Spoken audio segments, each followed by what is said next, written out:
Buenas noches, seguimos con nuestro análisis de la malla beta. Tomamos nuestro tercer caso, amplificador corriente serie. La idea es llegar a nuestro amplificador sin realimentar. Esta serie de justificativos tiene que ver, como los dos casos anteriores, el análisis de la malla beta, en este caso un circuito pi.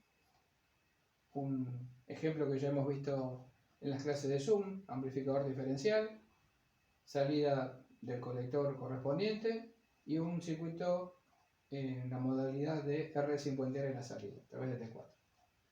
Marcadas las impedancias de salida dinámica, ROSF, la de salida realimentada, ¿sí? Que será la de T4, con la consecuencia de que debido a ese tipo de realimentación estoy compartiendo una corriente o tomando una muestra en la malla del circuito de salida, prácticamente la resistencia de dinámica será la ROSF. En la entrada, bueno, ya es un clásico, un circuito serie, una malla serie. Tenemos la resistencia de entrada al sistema realimentado, que es la del amplificador sin realimentar por D, y la RIF que estaría antes de la resistencia RS de generador. La señal que representa reinyección de tensión, ¿sí? Se opone a la de generador BS, está expresada aquí. Acá pusimos prácticamente igual BS menos BF porque tenemos esta caída. Recuerden que esta acá tenemos, no está marcado, está en este sentido, esta flecha de corriente. Sería en modo diferencial, trabajando el amplificador diferencial en el primer circuito, en primera etapa.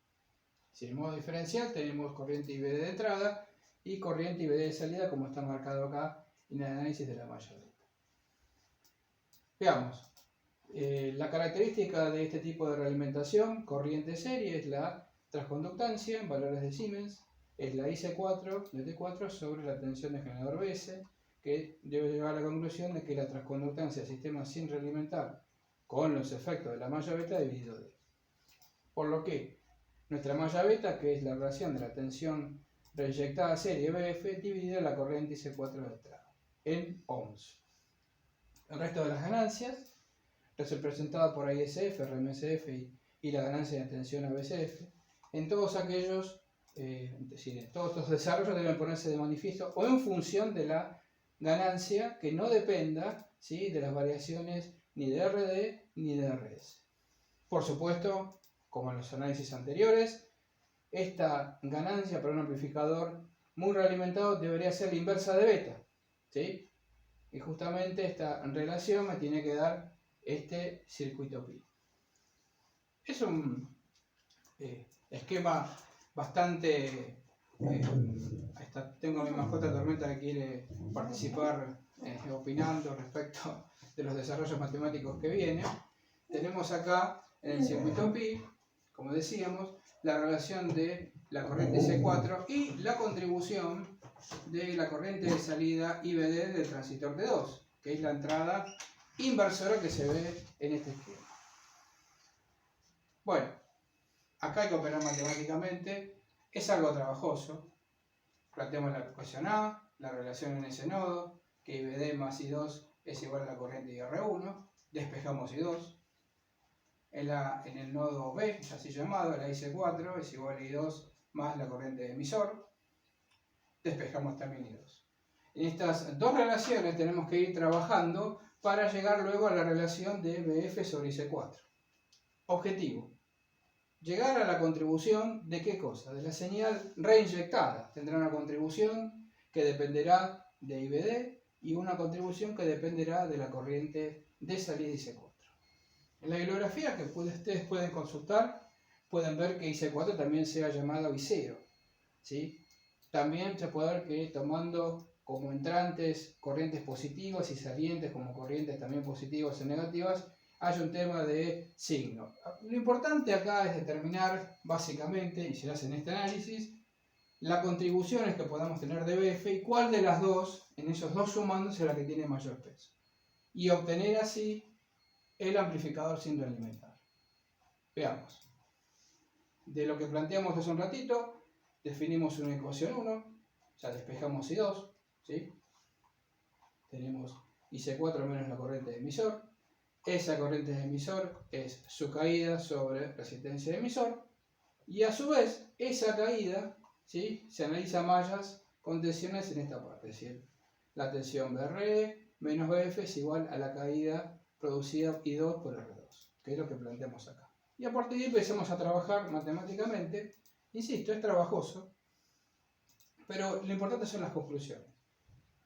Vamos reemplazando, tenemos acá que nuevamente la corriente I2 es IR1 menos IBD, en función luego de, quedará IC4 y nuevamente I2. Acá se hace un nuevo reemplazo, ¿sí?, que me queda que nuevamente es IR1 menos la corriente de base diferencial. En esta ecuación, observen, se van definiendo algunas cosas.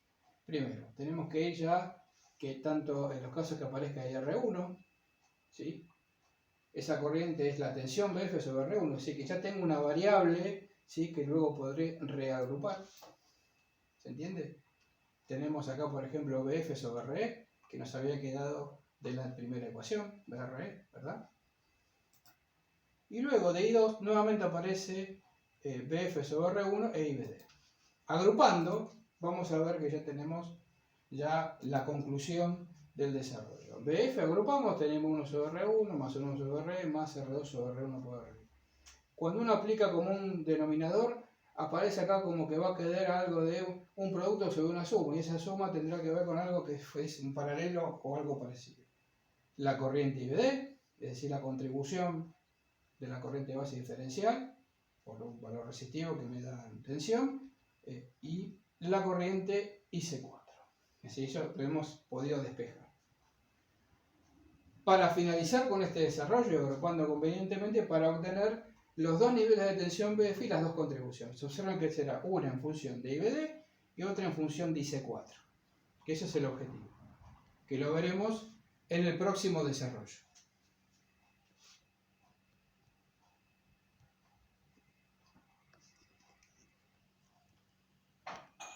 Bien, de estas consideraciones que tenemos acá, hemos aplicado como un denominador, observen, BF, ¿sí?, igual a IBD por esta relación más la corriente IC4.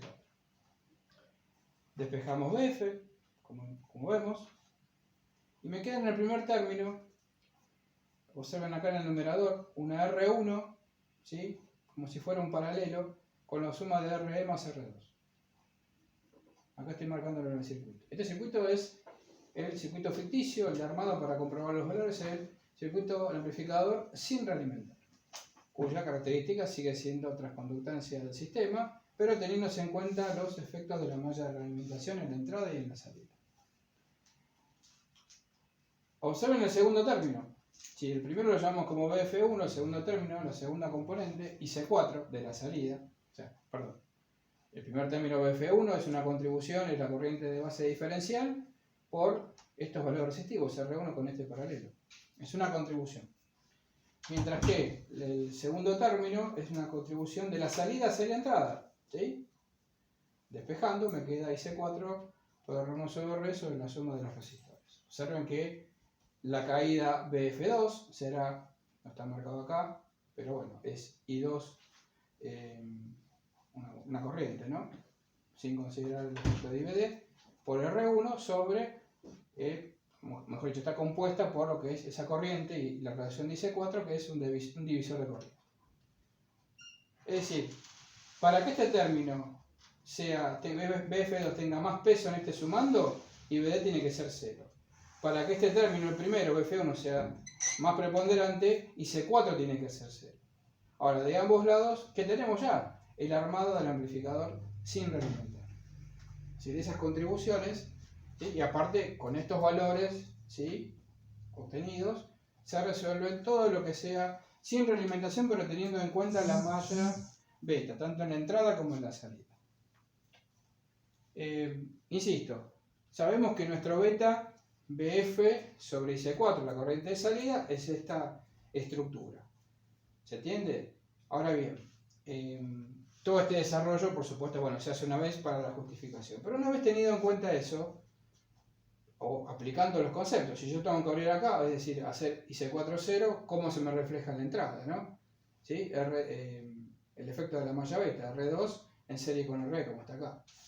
O sea, creo que no es muy dificultoso.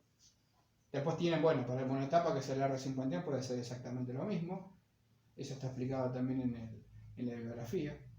Así que bueno, creo que con esto se puede seguir avanzando. Recuerden siempre que el objetivo es incrementar del circuito realimentado, realimentar la impedancia de salida, se consigue, es el dispositivo activo. Después dependerá de la magnitud de RD para el cálculo de la resistencia de salida del sistema realimentado. Acá, insisto, el circuito sin realimentar, circuito auxiliar, circuito ficticio, que me sirve para comprobar los datos que puedo obtener tanto en la simulación como en el desarrollo del problema. Nos veremos en el próximo análisis, seguiremos avanzando en la cuarta opción, que sería corriente paralela. Muchas gracias.